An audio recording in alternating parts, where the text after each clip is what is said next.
कभी भी वध नहीं किया जा सकता।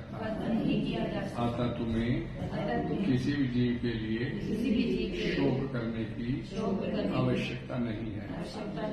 तात्पर्य वाणी जगत गुरु श्री प्रपाद जी द्वारा सरल स्पष्ट ध्यान से सभी करिएगा। अब भगवान अविकारी आत्मा विषय अपना उपदेश समाप्त कर रहे हैं।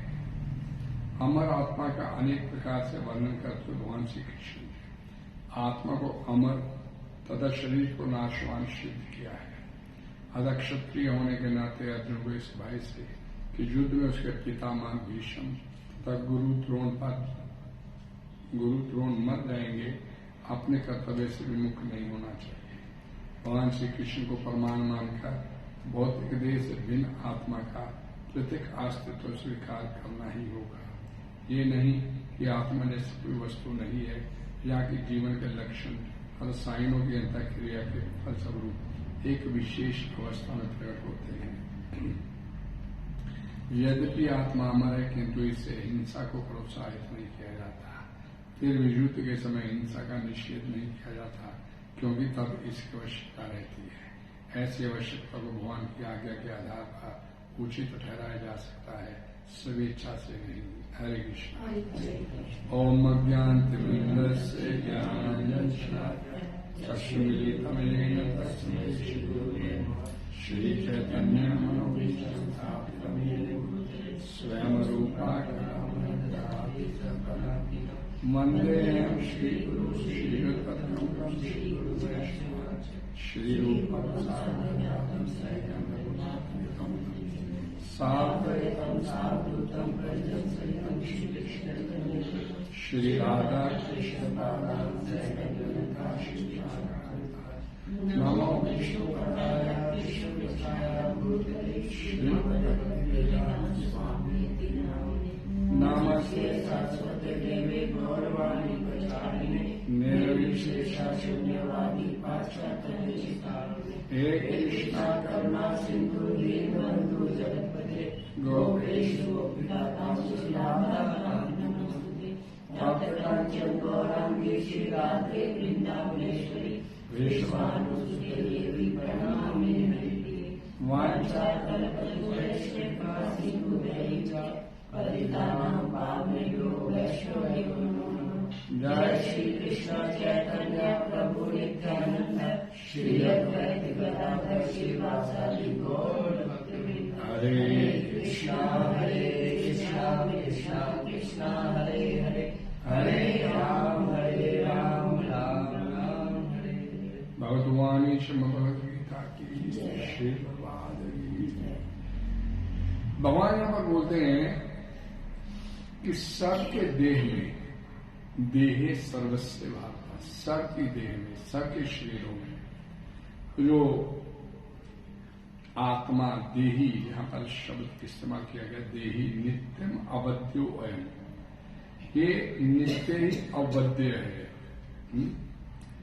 और तस्मात् सर्वाणि भूतानि, इसलिए संपूर्ण जितने भी जगत के प्राणियों के लिए, किसी भी प्राणी के लिए जिसने देह धारण की हुई है, जिसके अंदर आत्मा है, देही है, तुम्हें शोक नहीं करना चाहिए, क्योंकि शरीर के अंदर बैठा जो आत्मा है ये नित्यम अवध्यो है।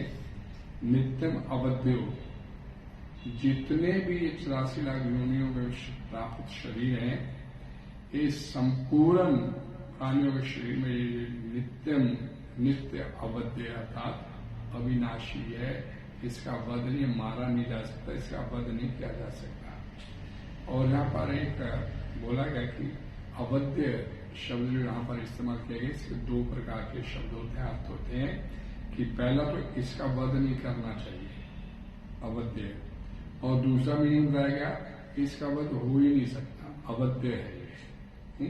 जैसे गाय अवध्य है, इसका वध नहीं होना चाहिए, कभी भी किसी भी अवस्था में गाय को नहीं मारना चाहिए। लेकिन गाय को मारने में, क्योंकि गाय को मारने में बड़ा भारी दोष है, पाप है, लेकिन आत्मा के विषय में देही का वध नहीं करना चाहिए, ऐसी बात नहीं है। क्लियर? और इस आत्मा का वध, इस देही का वध कभी भी किसी तरह से नहीं हो सकता, कोई कर ही नहीं सकता। इससे पहले भगवान भगवद गीता के दूसरे अध्याय के इसी अध्याय के 17वें श्लोक में बता चुके हैं, विनाशम अव्यवस्य न कश्चित कर्तुम अर्हति, बोल चुके भगवान। तो यहाँ पर बोलते हैं तस्मात् सर्वाणि भूतानि न तुम शोचितुम अर्हसि, इसलिए तुम्हें किसी भी प्राणी के लिए शोक नहीं करना चाहिए, क्योंकि इस आत्मा का विनाश, इस आत्मा का वध कभी भी किसी भी सूरत में नहीं हो सकता। और जो देह है जिसके अंदर ये आत्मा बैठा हुआ है, एक क्षण भर के लिए भी, किंचित पल के लिए भी ये स्थिर नहीं रहता है, ये मरता चला जा रहा है। लेकिन इसके अंदर जो आत्मा है ये अवध्य है, इसका वध नहीं हो सकता। शरीर विनाशी है और ये प्रतिपल प्रतिक्षण, हमने पहले कई बार ये डिस्कस कर चुके हैं। ये अभी जैसे मैंने बोला कि अब वो श्लोक है जहाँ भगवान अब आत्मा के जो अविनाशी होने की बात दूसरे अध्याय के, इसी अध्याय के 11वें श्लोक से उन्होंने शुरू किया था कि न अनुशोचन्ति पंडिता, शोक करने की आवश्यकता नहीं है, जो चलेगा या जाने वाले गथा सुनश्च। और यहाँ पर भगवान इस श्लोक के माध्यम से अपने जो आज का जो श्लोक है वहां इस बात पर यहाँ पर पूर्ण विराम देंगे कि 2 से लेके 30 नंबर श्लोक, 11वें नंबर से श्लोक से लेके 30 नंबर श्लोक भगवान एक ही बात को अलग अलग एंगल से, अलग अलग दृष्टिकोण से भगवान ये हम लोगों को समझाने चाहते हैं कि आपका, हम जो है शरीर के अंदर जो बंदी है, ये हम इस शरीर के अंदर कारागृह में, जैसे प्रभुपाद जी लिखते हैं, कारागृह में हम रह रहे हैं और ये कारागृह से छूटना ही हमारे जीवन का लक्ष्य है। लेकिन इस कारागृह से कैसे छूटा जाए, तो ये सारी जो भगवद गीता, जो मैंने बोला वो था कि भगवद गीता का बेस है कि हम मतलब शरीर नहीं है, आत्मा है। जब मूलभूत सिद्धांत भगवान श्री कृष्ण अर्जुन के सामने ये बता रहे हैं, हम लोग जो हमारी प्रतिदिन की प्रतिक्रियाएं होती हैं, क्रियाएं होती हैं, ये सारी की सारी शरीर को लेकर हम करते हैं। सुबह आज आप एक एनालाइज कीजिए अपने आप को। आप सुबह उठे, सुबह से उठने से लेकर अब तक जितनी भी आपकी एक्टिविटीज थी, अब तक की जितनी भी आपकी एक्टिविटी थी, ये सारी की सारी शरीर कैसे ठीक ठाक बढ़िया बढ़िया रह सके, उसके लिए हमने की है। सुबह उठते हैं, हम भगवद गीता 10 नाम अपराध बोले जाते हैं, उसमें 8वां नाम अपराध क्या बोला जाता है कि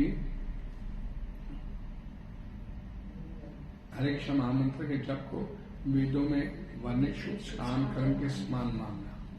तो ये हमने अपनी जपा करते हैं, जप करते हैं, और या कोई और एक्टिविटीज हम मंदिर से रिलेटेड या कुछ करते हैं, वो सारी एक्टिविटी हम कि भाई ये शुभ काम कर्म के समान मानना कि भाई पुण्य कर्म हम कर रहे हैं, काम कर्म कर रहे हैं, जब अच्छा ही हमारे को होगा, हमारे लिए अच्छा होगा।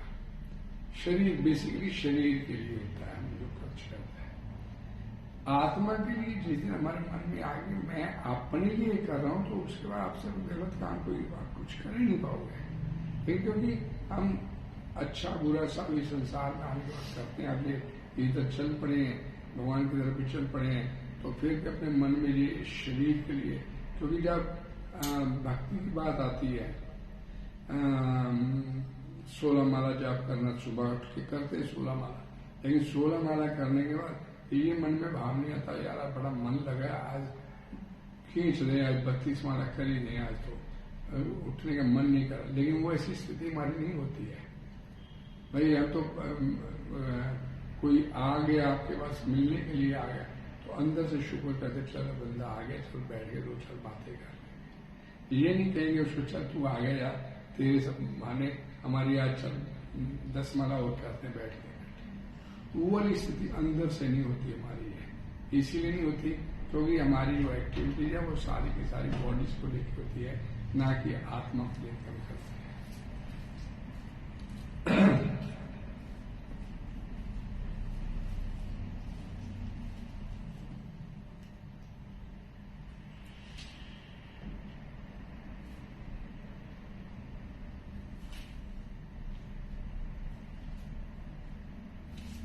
एक बड़ी सुंदर बात यहाँ पर एक मेरे को माइंड में आ रही है कि ये जो प्रभुपाद जी ने अपने तात्पर्य में लिखे, इसको ध्यान से देखिएगा।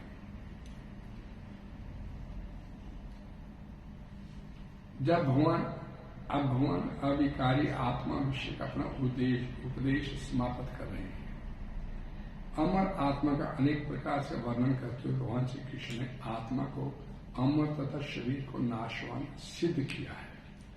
अतः क्षत्रिय होने के नाते अर्जुन को इस भय से कि युद्ध में उसके पितामह भीष्म तथा गुरु द्रोण मर जाएंगे, अपने कर्तव्य से विमुख नहीं होना चाहिए। इस संसार में आने के बाद हमने जो कुछ भी कार्य करना है, एक बड़ी बेसिक प्रभुपाद जी की फिलॉसफी बड़ी सरल और कृष्णति है कि भगवान इस संसार में ममता मोह लगा के बैठे हुए हैं, लेकिन इस संसार में ममता जो मोह जो ममता है जो महाराज ये भगवान के लिए होना चाहिए, क्योंकि हम इस संसार में हम लगा के बैठे हुए हैं और संसार में आपका कर्तव्य पालन होना चाहिए।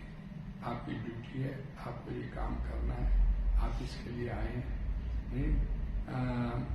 अर्जुन ने क्षत्रिय है, क्षत्रिय धर्म क्या कहता है, तेरे सामने युद्ध का अवसर आ गया तो उसे पीठ नहीं मोड़नी, लेकिन हम ममता मुंह में फंस गया है और अपने कर्तव्य से पीछे मुंह मोड़ रहा है।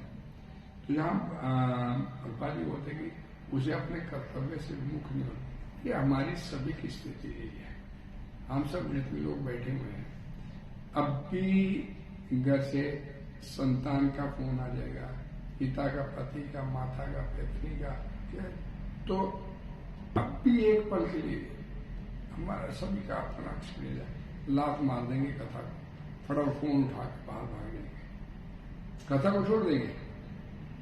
पता नहीं कितनी इमरजेंसी हो गई है, वो भी समय तक जब फोन होते ही नहीं थे, तब जिंदगी हो ज्यादा सरल थी। लेकिन अब भाई पता नहीं कि सारी इमरजेंसी पता नहीं हमारे इसी मोबाइल फोन पे ही आ रही है बड़ा के लिए। तो जो आपके भाग्य में भगवान ने एक सत्संग भागवत कथा आप भाग्य में लिखी थी, उस वक्त तुरंत लात मार। तो लात मारने के पीछे मकसद क्या होता है, सोचिए जरा। इसके पीछे महत्व किस चीज को होता है, शरीर को महत्व होता है। ये भाई मेरे पति का फोन है, मेरी पत्नी का फोन है, फोन महत्वपूर्ण हो सकता, बड़ा महत्वपूर्ण, लेकिन आपकी कथा से महत्वपूर्ण कुछ नहीं हो सकता। भागवत कथा, भागवत सत्संग से महत्वपूर्ण इस संसार में आपके लिए हमारे लिए कुछ इम्पोर्टेंट नहीं। ये एक कथा, ये सत्संग शब्द, ये आपको आपके वास्तविक गंतव्य मंतव्य तक पहुंचाने में सबसे महत्वपूर्ण साधन है। लेकिन हम चूंकि इस संसार में मोहित होकर बैठे हुए हैं, तो अपनी आंखें आध्यात्मिकता की दिशा में बंद कर लेते हैं। मंदिर में बैठ के भी वही जो 8वां नाम अपराध है उसे महत्व देते हैं। काम कर्म, पुण्य कर्म है, चल कल फिर कर लेंगे पुण्य, फिर बैठेंगे आगे कथा। ये नहीं कभी सोच के बैठते कि ये कथा मेरे को इस संसारिक समस्त प्रकार के दुखों से छुटकारा दिला के आपको एक शाश्वत आनंद में जीवन की तरफ लेकर जाने वाली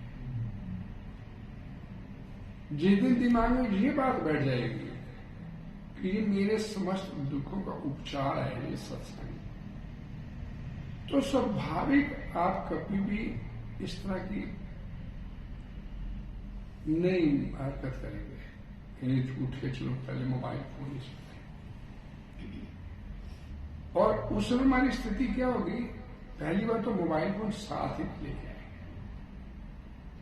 भाई सत्संग में जा रहे हैं, सत्संग में जाके कथा सुनेंगे, भगवान के संरक्षण में जा रहे हैं, भगवान के आश्रम में जा रहे हैं, भगवान रक्षा करेगा सब।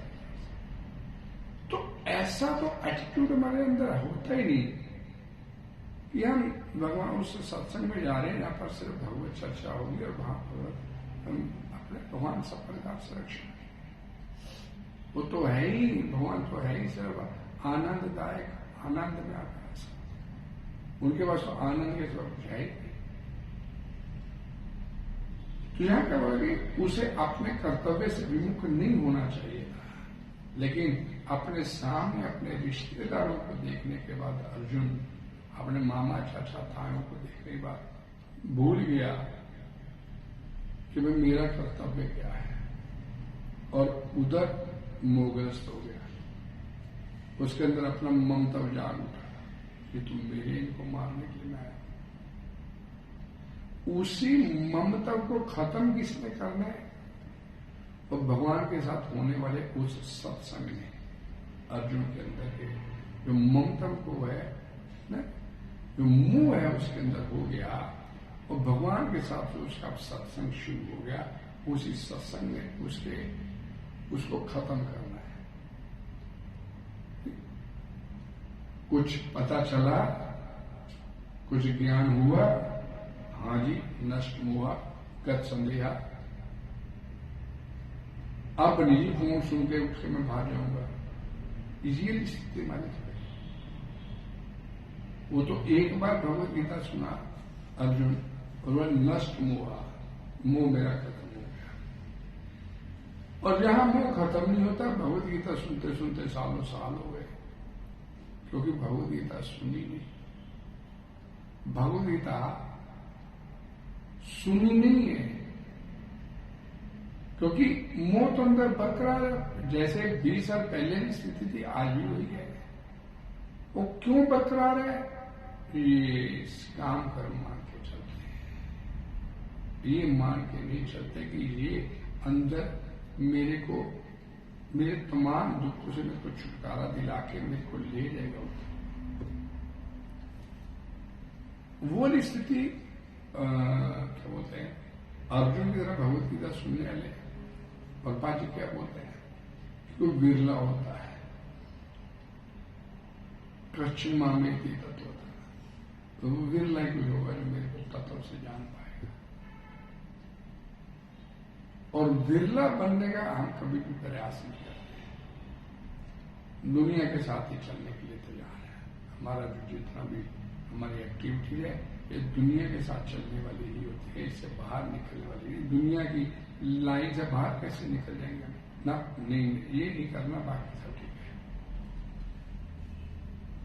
भगवान श्री कृष्ण को परमाणु मानकर भौतिक देह से भिन्न आत्मा का पृथक अस्तित्व स्वीकार करना ही होगा। ये नहीं कि आत्मा जैसी कोई वस्तु नहीं है, जहाँ की जीवन के लक्ष्य रसायनों की अंतःक्रिया के फलस्वरूप एक विशेष अवस्था में प्रकट होते हैं। अब देखिए, अब भगवान श्री कृष्ण ने अर्जुन को सुनाई भगवद गीता, उसे क्लियर किया। ये जो श्लोक हम रोज पढ़ते हैं, प्रभुपाद जी का तात्पर्य पढ़ रहे हैं, उसी से हम ले ज्ञान प्राप्त कर रहे हैं। तो प्रभुपाद अर्जुन ने तो कोई तात्पर्य नहीं सुना, तो सीधा डायरेक्ट श्लोक पे श्लोक आ रहा है।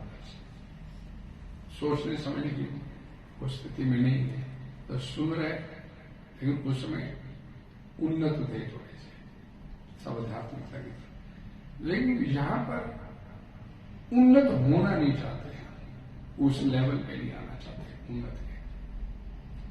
और अब परिणाम क्या है कि 10 साल हो गए, 20 साल हो गए भगवद गीता सुनते, अंदर से मोह नहीं समाप्त हुआ। और यहां क्या बोला गया कि भगवान श्री कृष्ण को परमाणु मानकर अपनी इस भौतिक देह से भिन्न आत्मा का पृथक अस्तित्व स्वीकार करना ही होगा। आपको ये बात अंदर अपने उतारनी पड़ेगी कि मैं आत्मा हूं इस शरीर के अंदर बंदी हूं और इस बंदी गृह से छूटना है। और मैं अपने आप को आत्मा कैसे मानूं, शरीर नहीं मानूं, आत्मा कैसे मानूं? तो भगवान श्री कृष्ण की कही भगवद गीता ना, इसे प्रमाण मानना। आप एक सिंपल गोपाल जी की बड़ी सुंदर बातें आती हैं उसमें कि किसी भी यूनिवर्सिटीज में, किसी भी कॉलेज में, किसी भी स्कूल में, विद्यालय में, कहीं भी ये विषय पढ़ाया जाता है। आप तो सब प्रिंसिपल लेवल के रहे, सब लोग यहाँ बैठे हैं, सिर्फ भौतिक शिक्षा है। और भौतिक शिक्षा में क्या कि शरीर कैसे पालना है, शरीर को कैसे पालना है, यही सिखाया गया। आप टीचर प्रिंसिपल बैठे सारे यहाँ, और यही सिखाया जाता है। हमने अपने बच्चों को यही एजुकेशन दिया कि शरीर कैसे पालना है। मेरे को मंजू माता जी की बात आती, पर ये मैं तो पैसा कमाने में हम लगे रहे। हमने कभी इधर ध्यान नहीं दिया अपने बच्चों को कि हम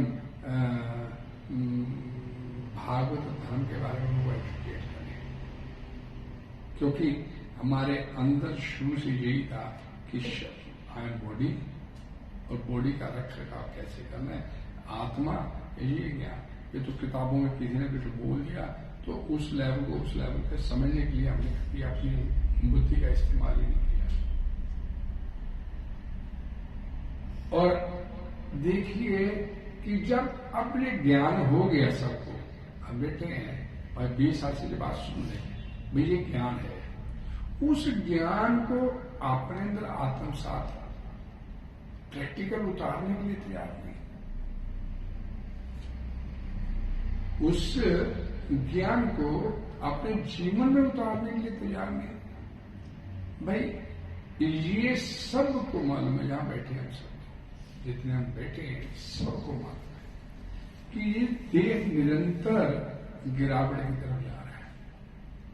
जो आज से 5 साल पहले शरीर था उसे गिरावट हुई, और आगे और गिरावट ही होगी। एक बढ़िया कोई कैप्सूल बीकासूल भी खा लेंगे तो कोई ताकत नहीं आ जाएगा बॉडी में। जब बॉडी गिरने की तरफ जा रही तो जा रही है, इसकी गिरावट को रोक नहीं पाएंगे हम किसी भी कीमत पर नहीं।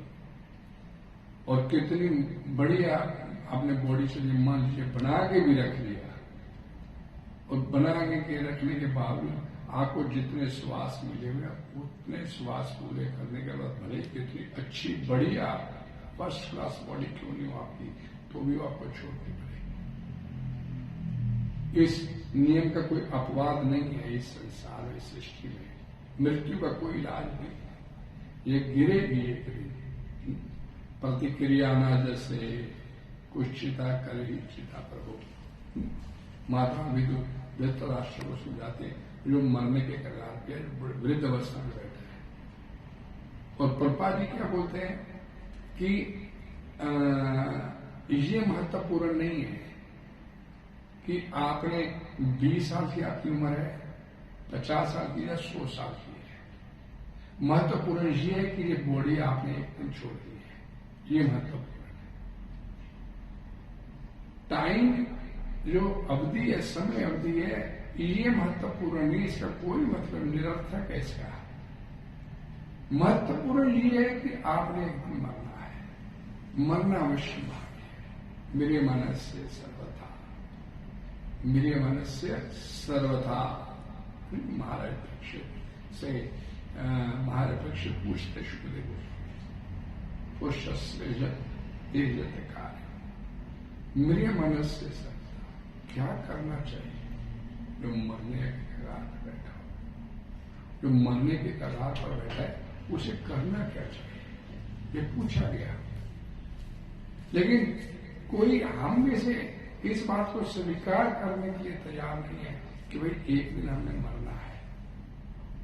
वृद्धावस्था में पहुंच गए तो भी अपने बारे में कोई सही नहीं सोच सकते मैंने मरना है, मैं अपना आध्यात्मिक जीवन सुधार।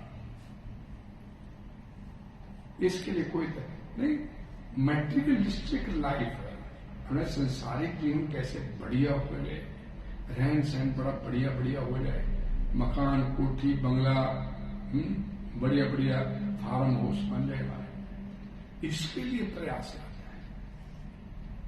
लेकिन शास्त्र क्या बोलते हैं, अगर आप संसारिक जीवन को उन्नत करना चाहते हैं तो अपना आध्यात्मिक जीवन सुधारो।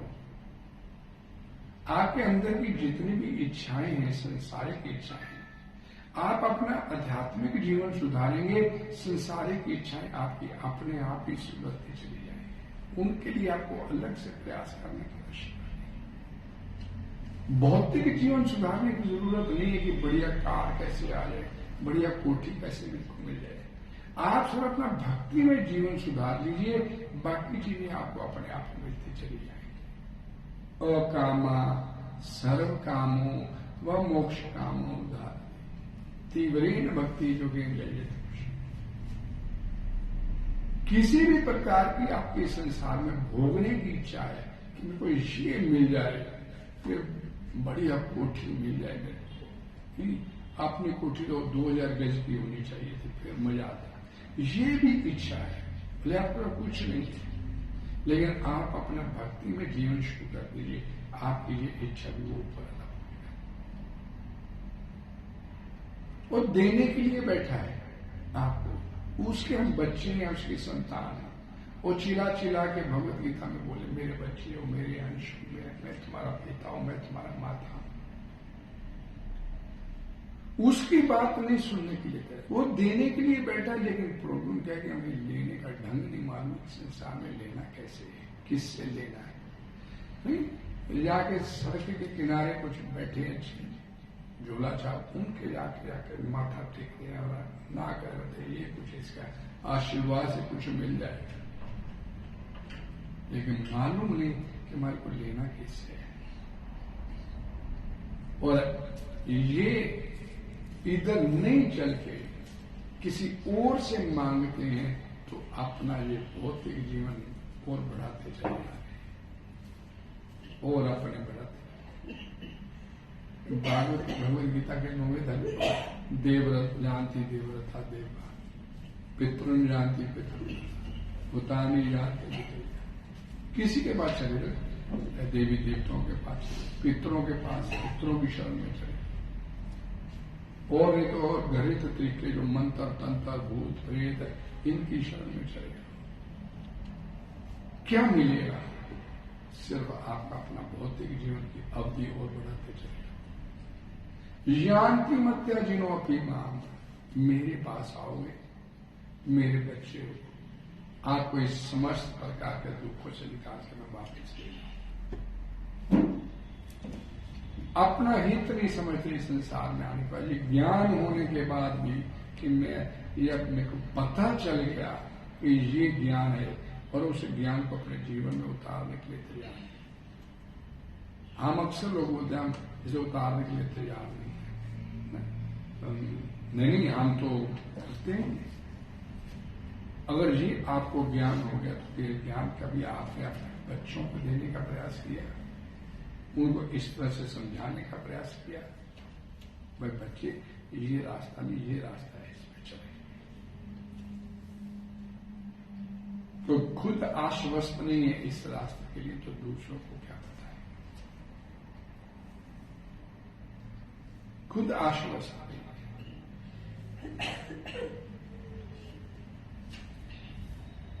भगवान श्री कृष्ण को प्रमाण मानकर, भगवान श्री कृष्ण को प्रमाण मानकर भौतिक शरीर से भिन्न आत्मा का पृथक अस्तित्व स्वीकार करने का, क्यों नहीं हम चलते भगवान की तरफ? वो भगवद गीता में बोलता है, मैं तुम्हारा माता, मैं तुम्हारा पिता, मैं सब कुछ तुम्हारा पालने वाला भी मैं। फिर क्यों नहीं चलते? क्योंकि उसको माता पिता मानने के लिए तैयार नहीं। और उस अगर मान ले, हाँ जी ठीक है, जो माता पिता है, घर में बैठ के आरती बोल दिया, माता पिता तुम मेरे शरण बोल दिया, लेकिन उसके साथ जो वियोग हुआ बैठा उस माता पिता से, उस वियोग को ठीक है माता पिता है, कोई वियोग की भावना नहीं अपने अंदर ऐसे मान लेते हैं। शास्त्रों में बोला है, ऐसा भाव नहीं है। वो नहीं पैदा हो जाएगा, बोला भाव इतना ज्यादा नहीं भक्ति करने का है। फिर मन में भय हो जाता है, इतना कुछ है तो छोड़ना मत, वो तो देने के लिए बैठे, मेरी सारी शिष्य बढ़िया बढ़िया ताम झाम बनाए तो आपको देने के लिए बनाए, मेरा भजन करो और वापिस अपने घर आने की तैयारी।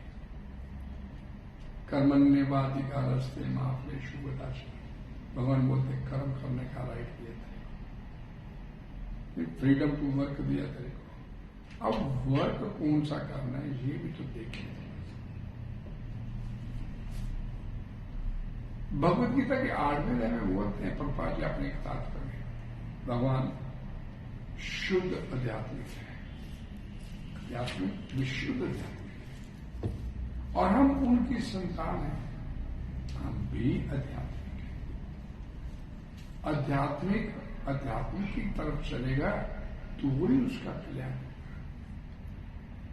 लेकिन जब इस भौतिकता के इस देह के अंदर बंदी हो जाता तो अपना अस्तित्व भूल जाता है और अपने आप को शरीर मान के फिर वो पागलपना भी हटते आ जाता है कि मेरा तो शरीर है, मैं तो शरीर हूं, शरीर का रख रखाव किया।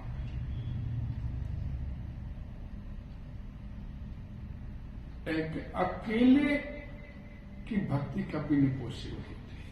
हमारे आचार्य बताए इस बात, हम घर में बैठ के अकेले भक्ति करते, उत्पात एवं कल्पते हैं और दिमाग में उत्पात ही मचाती है और कुछ नहीं करती। अक्सर वो घर में कर लेते, शुक्ला माला का जाप करते, भाई घर में अच्छे से कर लेते हो, अकेले हो कर लेते तो बड़ी अच्छी बात, लेकिन उन्नति नहीं होगा। मन में तो वही स्थिति रहती है, मेरा तेरा तेरा मेरा।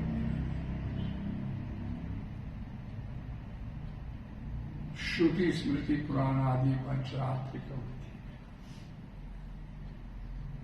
एकांत की हरे भक्ति वो आपको पनपने नहीं देती है, उठने नहीं देती है आपको भक्ति में। और भक्ति गोष्ठी नंदी भजना नंदी, गोष्ठी नंदी भजना नंदी। हमारे आचार्य क्या सिखाए? भजना नंदी नहीं, गोष्ठी नंदी। प्रचार करो, निकलो। जितना आप दूसरे को जाके बताओगे भजन करना है, भजन कैसे करना है, ये प्रचार करोगे, अंदर आपकी भक्ति की उन्नत होगी। हाँ, अपनी माला कर लिया बस, इससे मालिश के आगे कोई स्वरूप स्टिल नहीं होती भक्ति की, एक गिरावट आएगी। भक्ति कभी भी मतलब ना स्टिल नहीं होती है। आज मैं रोज 16 माला कर लेता हूँ, आज मेरा रूटीन चल रहा है, बस इससे ज्यादा हमारी तो ऐसे बच्चा रही 10 साल से भक्ति नहीं हो रही, वो तो गिरावट हो रही है। भक्ति जहां तो बढ़ती है और जहां गिरावट में आती है। ये नहीं क्या बोलोगे मेरा जी बढ़िया चल रहा है, ना, वो नहीं चलेगा।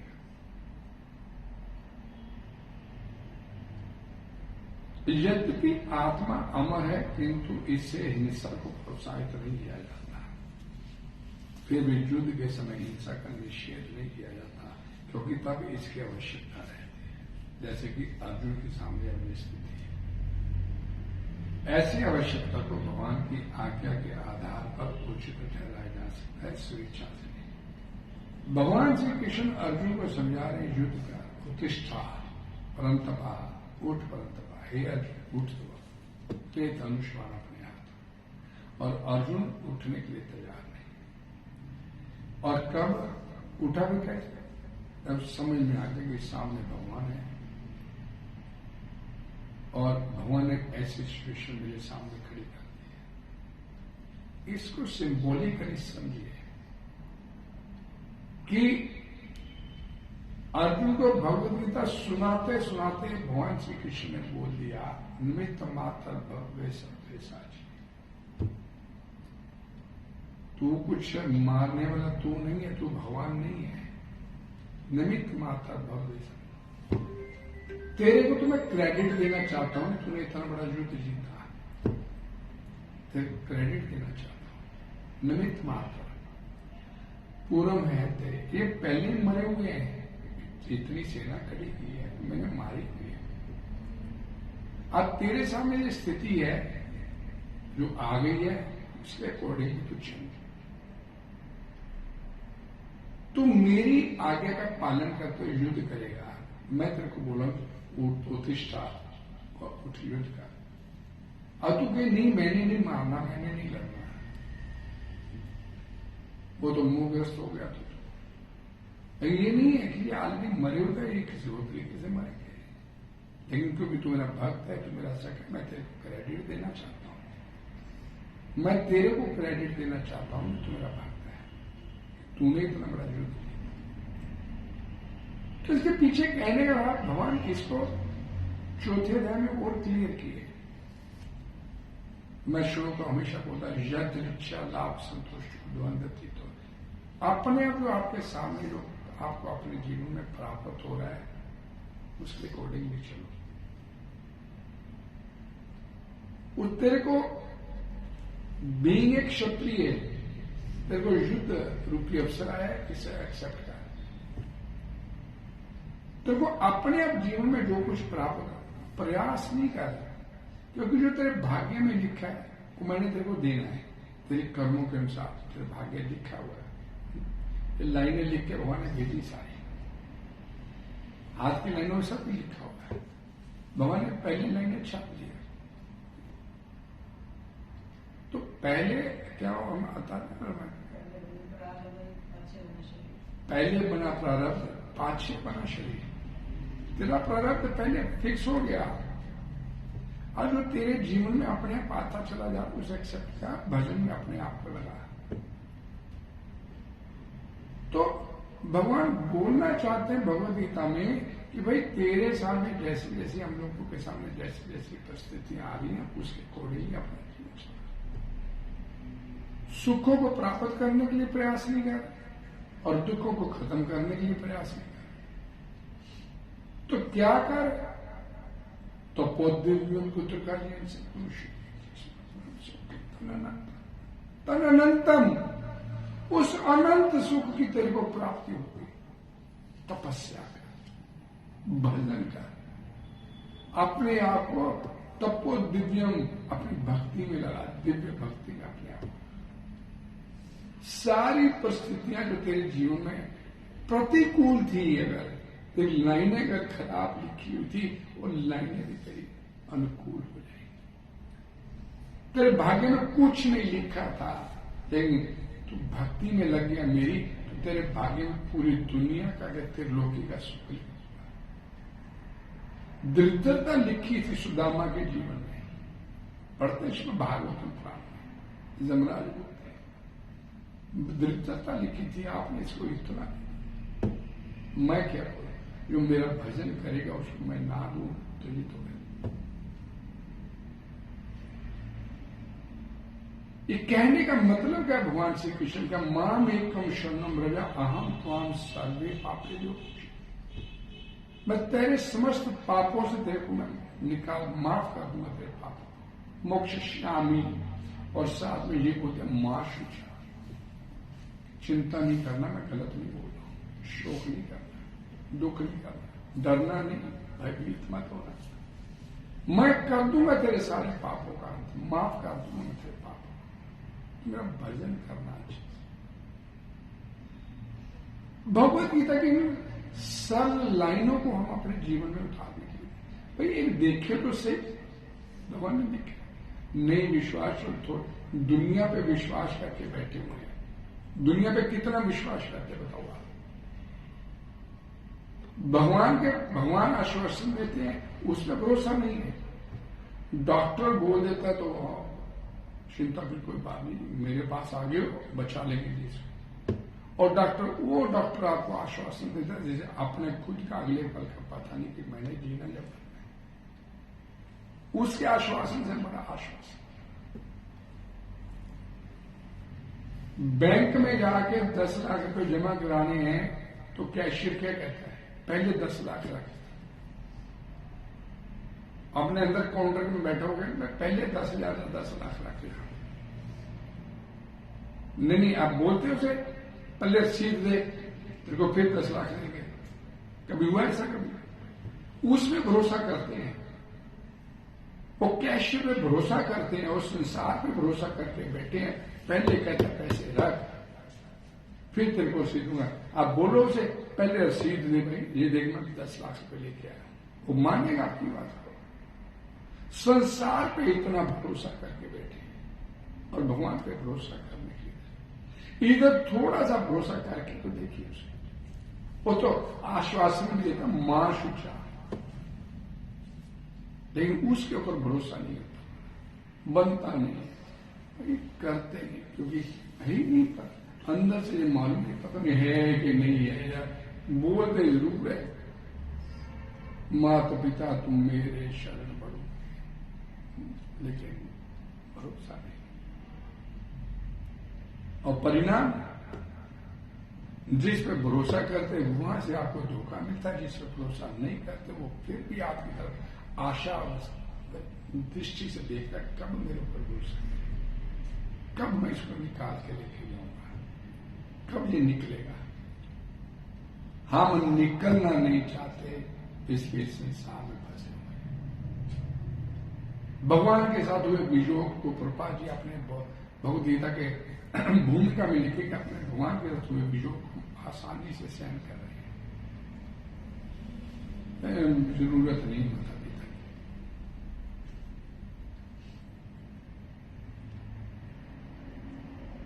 हरे कृष्णा कृष्णा कृष्णा हरे हरे, हरे राम राम राम हरे।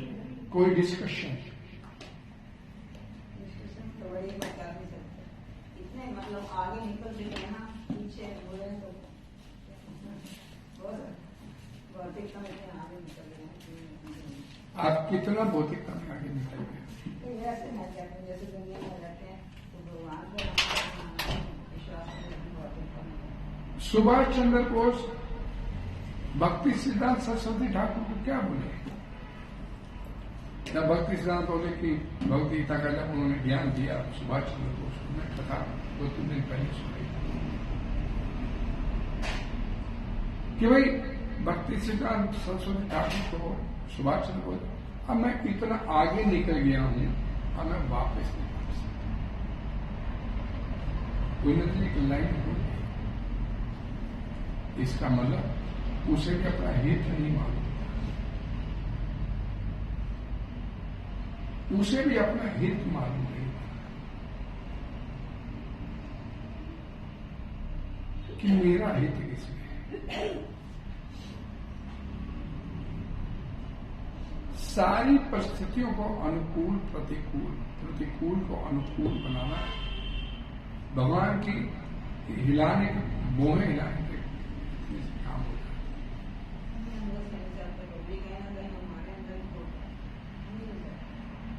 हम रोज कथा सुनेंगे, लेकिन कभी भी उसके ऊपर हम मनन चिंतन नहीं करेंगे उसका कि भाई निकलना चाहिए, अब हमें सोचना चाहिए, अब समय भी ऐसे हो गया। हमें फिर मंजू माता एक में बात होता था, और जीवन के उस बेला पे बैठी है, सभी की स्थिति है, सभी की ही स्थिति है, लेकिन फिर भी दूसरे को देख के भी हम अपना हित नहीं समझ पा रहे हैं। भगवान हम लोगों को एक, आप इस बात को समझे किस किस एंगल से हम लोगों को समझाना चाहते हैं, किस किस एंगल से भगवान हम लोगों को लाना चाहते हैं कि वापस अपने उस मूल रास्ते पर आ जाए।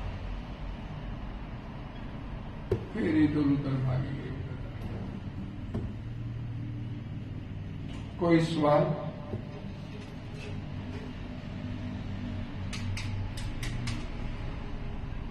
ऑनलाइन कोई डिस्कशन?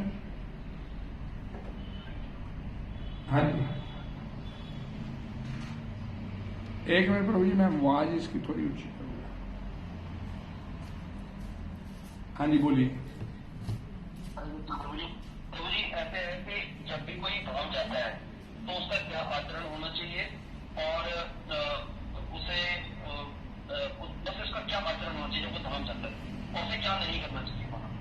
धर्म जाता समझा नहीं, धर्म जाता धाम धाम श्री वृंदावन धाम जाता है, मायापुर धाम जाता है, या कहीं पर भी जाता है?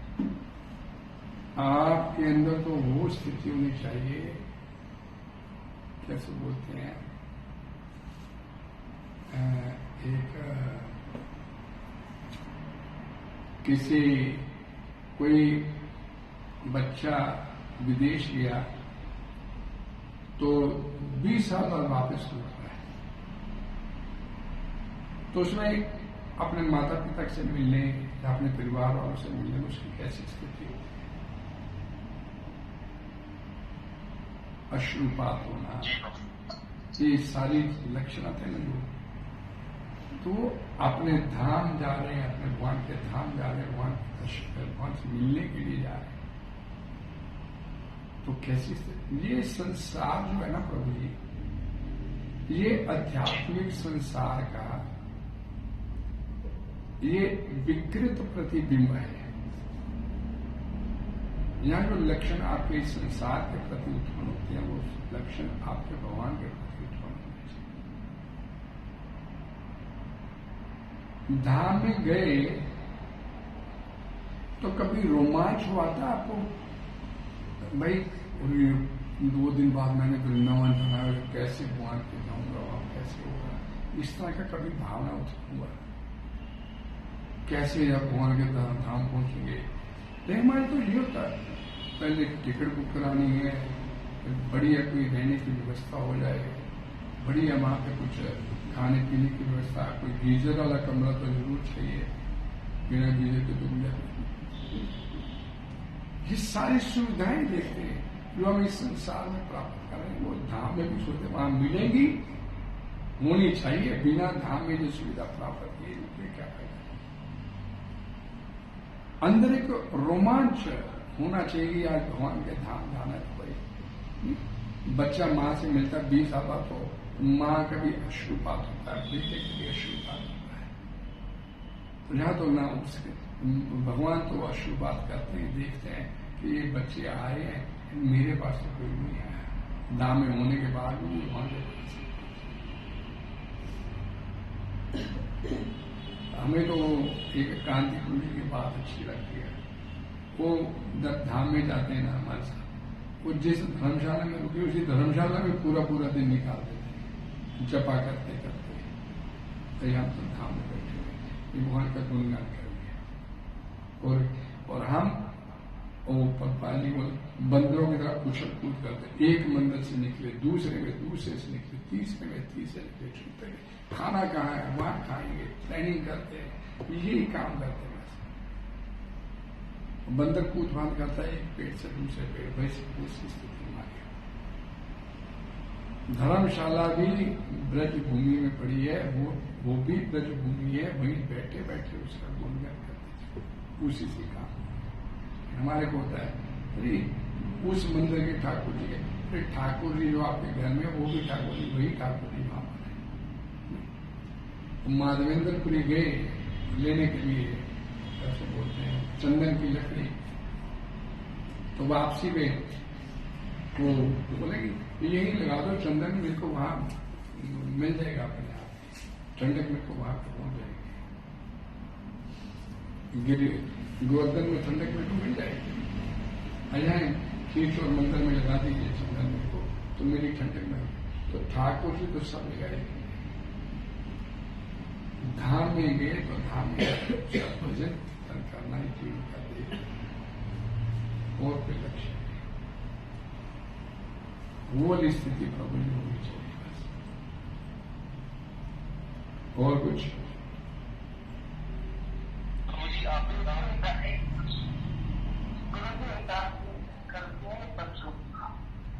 सात्विक कहने वाले एकादशी का, हाँ 1 मिनट कैलेंडर 7 को है, सात्विक एकादशी। हरे कृष्ण प्रभु जी। हाँ जी, हरे कृष्ण प्रभु जी। हाँ जी।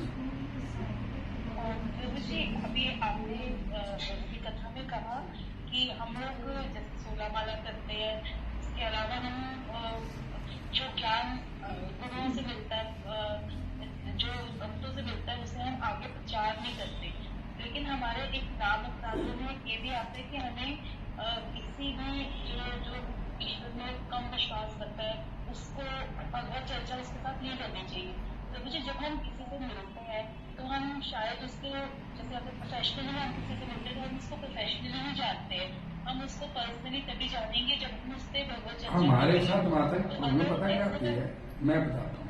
हमारे साथ प्रॉब्लम पता क्या होती है कि हमारे को सारे कोई लोग मिलते हैं भगवान पे विश्वास नहीं करते। क्या करें, भगवान पे विश्वास करने के मिलते ही नहीं हम लोगों को। माता कहिए पहले उससे, नहीं सुनता तो अलग बात है। जो भी मिले, यारे देखो, हमारे परंपरा में क्या है, यारे देखो तारे को कृष्ण उपदेश। जो भी मिले उसे भगवान कृष्ण का ज्ञान दो। नहीं सुन रहे इसे छोड़ दो, बोलो हरेक को आप। हमारे आचार्य क्या बताए, यारे देखो तारे को कृष्ण। एक गुरु ने हमारे आज्ञा दी है, तारे देश। जो भी मिले यारे देखो तारे को कृष्ण। ये गृहस्थी का धर्म है। गृहस्थी को दिया भगवान श्री चैतन्य महाप्रभु को निर्देश दिया था, कुरम पंडित को दिया, ब्राह्मण को दिया था कि भाई तू घर में रहे, तुझको घर पर छोड़ के जाने की आवश्यकता नहीं है। लेकिन क्या कर, यारे देखो तारे को, जो भी तेरे को मिलेगा कृष्ण के बारे में चर्चा करता है। और कुछ? जी धन्यवाद। हरे कृष्ण। हरे कृष्णा। हरे प्रभु जी एक मेरा प्रश्न और है। प्रभु जी हरे कृष्ण। बोलिए बोलिए बोलिए। प्रभु जी जो चैतन्य महाप्रभु के अग्रज थे, बड़े भाई थे, इनका नाम विष्णु रूप था। प्रभु जी वो किनका अवतार है, दूसरा नाम किनका अवतार है? ये सवाल इस कथा से रिलेटेड है। नहीं प्रभु जी, ये मेरी एक क्वेरी है जो मुझे नहीं पता है। बड़े भाई थे विष्णु चैतन्य महाप्रभु, वही जाके आगे नित्यानंद के रूप में आए थे। हरे कृष्ण। और जैसे अभी ऑनलाइन माता जी पूछ रहे थे कि कई लोग विश्वास नहीं करते हैं, हाँ जी, कि कई लोगों से जब हम डिस्कशन करते हैं तो हम विश्वास नहीं करते, ऐसा ही कुछ क्वेश्चन पूछा ना कि ऑनलाइन माता जी। देखिए विश्वास नहीं, माता जी ने जो पूछा था कि सामने सुनने वाला नहीं है तो सुनने वाले नहीं होते हैं, उन है ना अश्रद्धालु को हरिनाम के साथ हरिनाम को उपदेश कर। तो हमें कब तक कहना चाहिए? जैसे अभी अभी एक इंसिडेंस हुआ, कोई 7 सेक्टर में हमारे कस्टमर रहते हैं, 12 की तरफ कभी वॉक करते गए होंगे तो 12 के मंदिर की साइड को कुछ माता लोग बाहर माला और वो भगवत दे रहे होंगे, तो वो हमारी शॉप पर आते हैं, चैंटिंग सुनते हैं, तो शॉप के सामने ही रहते हैं, दूसरे तीसरे दिन आते हैं, शाम को मोस्टली आते हैं। आते पहले बोलेंगे तुसी ना इन्हों का ना गला बैठ रहा है, आवाज प्रोग्राम की ऐसे कि इसको चेंज कर दें। चलो कई बार हम कीर्तन लगा देते हैं, साउंड बॉक्स का दूसरा कर देते हैं। तो अगले दिन मैंने बड़े प्राउड से कह रहे आज ना करीब 60-65 साल की कोई लेडी सी और भगवत गीता हाथ में पकड़ के और बांट रहे थे। कह रहे मैं तो सैर कर रहे ऐसे, मैं क्या मेरे को तो पैसे है नहीं, मतलब काफी रिच है। तो मैंने कहा कई बार सैर करते नहीं कोई पैसे लेके जाता, तो मैंने कहा आपके पास पेटीएम नहीं होगा, आप भगवत गीता खरीद लेते। तो कह रहे नहीं मेरे पास फोन नहीं था। मैंने कहा कैसे, अभी आप दिखाओ, आपके पास फोन नहीं है? कहते हैं। तो चुप कर गए। फिर कहते वो मेरे पीछे पड़ गए, लिटरली उन्होंने बात बोली, कह रहे कहते कि माला ले लो। तो मैंने कहा माला तो मैंने फ्री ऑफ द कॉस्ट आपको दी होगी। कहते नहीं वो मैंने 3 रुपये मांग ली थी, बड़ा प्राउडली उन्होंने। मैंने कहा आपको 30 रुपये देने में क्या दिक्कत थी? कह रहे नहीं मैंने फिर बोला कि मेरे पास सिर्फ 20 ही रुपये। कहते उसने दे दी। तो मैंने कहा आपको 10 रुपये की बार्गेनिंग करके वहाँ कैसे लगा? अच्छा लगा, मतलब काफी देर खड़े रहे, उनको मेरे से बात करना अच्छा लगता है। कह रहे नहीं अच्छा तो नहीं लगा। मतलब फिर आप अगले दिन मिले उनसे, आपने बोला कि भी 7 सेक्टर से हम 12 सेक्टर जा रहे हो वॉक करने या जो भी करने जा रहे हो। कह रहे नहीं, मुझे आपको खुशी हुई कि आपने वो चीज 30 की 20 में खरीद ली। कह रहे हाँ, उन्होंने ये बात बोली कि इसको ना माला थाली में रखना। तो मैंने कहा माला थाली मैं आपको ला दूंगी घर से, तो कल आप माला लेके आना, मैं आपको बताऊंगी कि कैसे करनी। उसको क्रॉस भी करना। हाँ जी, तो सारे उन्होंने डिस्कशन बताई। अब मैं 3-4 बार को कॉन्टिन्यूसली किया, आते हैं मेरे से बात भी जरूर करेंगे, आते ही ओहो चालू लेके याद आया माला फिरने लगा है। तो मैं मतलब अभी उनको कह रही हूँ, तो कितनी बार कहना चाहिए किसी को? नहीं जब तक सुन रहे सुन तो रहे हैं, बस सुन रहे असर हो जाएगा। जब तक वो सुन रहे हैं असर हो जाएगा, उसको असर हो जाएगा। कि हम ना क्या करते हैं माता जी कि 10 रुपए की कमाई कर ली उसने, एक माला जी में 20-30 रुपए वाली माला 20 रुपए में ले ली उसने। और जब आप कभी कोई शर्ट खरीदने जाते हैं तो आपको पता है वर्थ 400 रुपए की है, लेकिन ब्रांड आ गया उसमें तो 4000 रुपए की हो जाती है।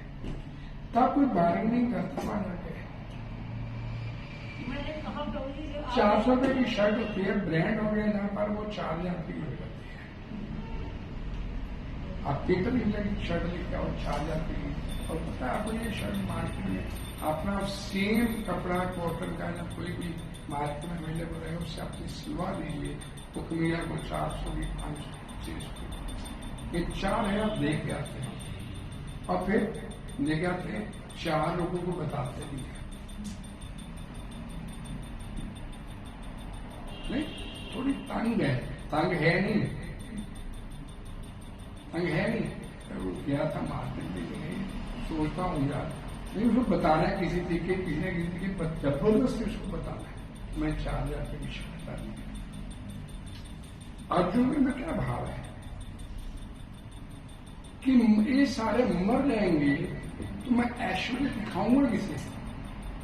देखने वाला कौन होगा मेरा ऐश्वर्य? मैं जीत गया, मैं राज प्राप्त कर गया, तो ये तो सारे मर जाएंगे, किन के लिए राज करूंगा? तो दिखाने की प्रवृत्ति हमारे अंदर, शो बिजनेस हमारा, इसी उद्योग में हम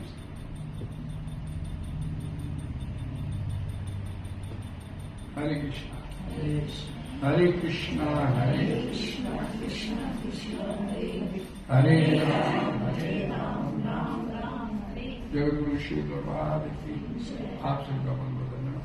हरे कृष्ण। कल अगली